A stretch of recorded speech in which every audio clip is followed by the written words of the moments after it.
January 26, 2018 2:09 p.m. Last updated, January 26, 2018 6:45 p.m. With no oil reserves and limited coal reserves, North Korea is generally deficient in energy resources. However, it is rich in uranium and is ranked among the world's top countries with graphite reserves. In 1953, shortly after the Korean War ended, Kim Il-sung told his senior officials that it is imperative that they acquire nuclear weapons, marking the starting point of North Korea's nuclear weapons program. But North Korea would not have succeeded without the backing of its powerful communist allies, the Soviet Union and China. Looking at historical evidence, their assistance can be seen. Former USSR Specialists in 1962, upon invitation, a group of USSR nuclear scientists led by Vladislav Kotlav traveled to the mountainous area in the northern region of North Korea to build facilities, what would become known as the Yongbyon Nuclear Scientific Research Center. The research center had over 100 nuclear technicians and researchers, most of whom were young Soviet specialists who had studied nuclear physics in the USSR. Kotlav and his team of Soviet scientists supervised the construction of a light water reactor, the IRT-2000 Nuclear Research Reactor, for North Korea, according to the Nuclear Threat Initiative, a US-based research organization. The nuclear reactor was completed in 1965. North Korea's light water reactor was constructed in preparation for making nuclear weapons. But it is difficult to extract plutonium, a raw material key to making nuclear weapons, with such a reactor. The light water reactor was just the beginning for North Korea's ambitious nuclear program. Completion of the light water reactor in Yongbyon caught the United States' attention. Since the 1960s, the United States has kept close watch on the Yongbyon Nuclear Scientific Research Center. In the same year as the reactor's completion, a U.S. reconnaissance satellite took photographs of the reactor. Later in 1967, 1970, and 1975, Yongbyon expanded its nuclear facilities. In spite of intelligence on North Korea's nuclear development, the U.S. was not concerned about the country's ambition for a nuclear weapons program until the mid-1980s, according to declassified reports from U.S. intelligence. A TV screen in Seoul, South Korea, showing footage of the public demolition of the cooling tower at North Korea's Yongbyon nuclear complex on June 27, 2008. Yongbyon, AFP, Getty Images. But with the disintegration of the USSR in 1991, the event brought North Korea a welcome opportunity. Scores of Soviet scientists who had specialized in nuclear weapons research were now out of a job, and North Korea was keen to hire them. In December 1992, during a speech given at the Russian parliament, Viktor Barannikov, then director of Russia's State Counterintelligence Service, FSK, revealed that his agents stopped 64 Russian missile specialists from going to a country to build missile complexes that could deliver nuclear weapons.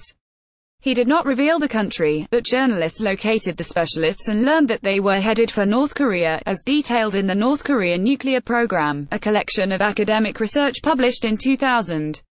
Also in 1992, Russian authorities raided and stopped a flight about to take off from Moscow, which carried 36 Russian missile design specialists headed to North Korea to be recruited for designing missiles. These scientists came from a nuclear research and development center located in the Ural Mountains, according to a report by United Press International. They were promised monthly wages of $1,500 to $4,500. Today it is still unclear how many nuclear weapons specialists who previously worked for the USSR have been hired away by North Korea.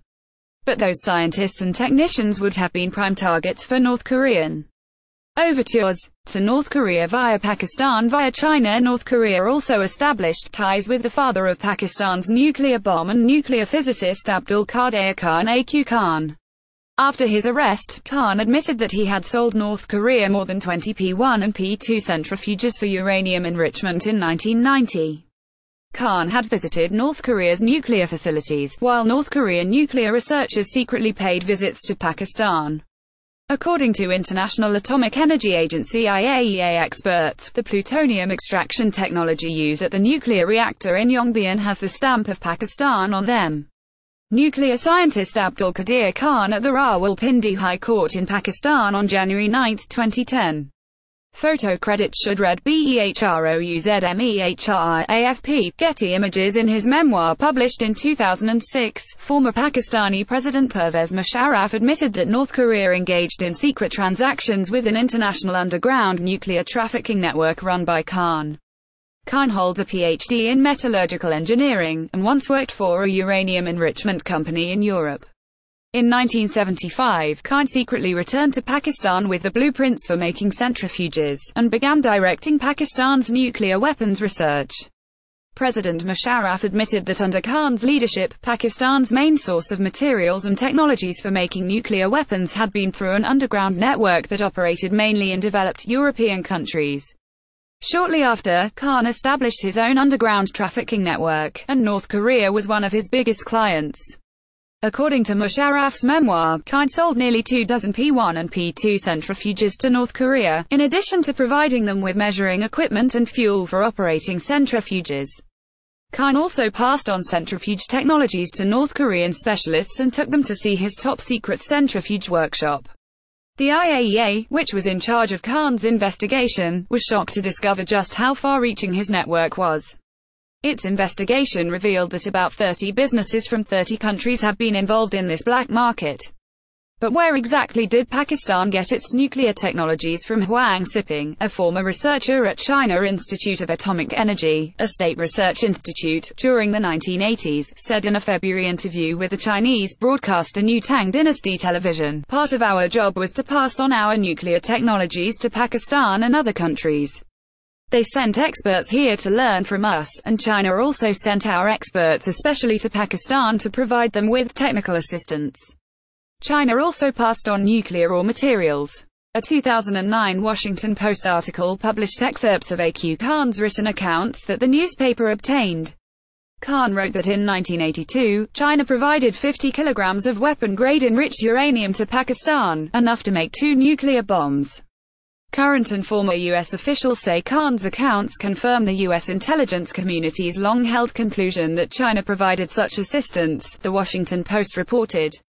In September 2001, United States imposed sanctions on the state-run firm of China Metallurgical Equipment Corporation (MECC) for selling missile parts to Pakistan. Huang Siping explained the rationale for China assisting Pakistan, because China does not get along with India, so China has been helping Pakistan in its nuclear weapons development to counter India. Having witnessed such irresponsible acts, I started to seriously doubt whether these advanced technologies would eventually bring benefits or disasters to mankind.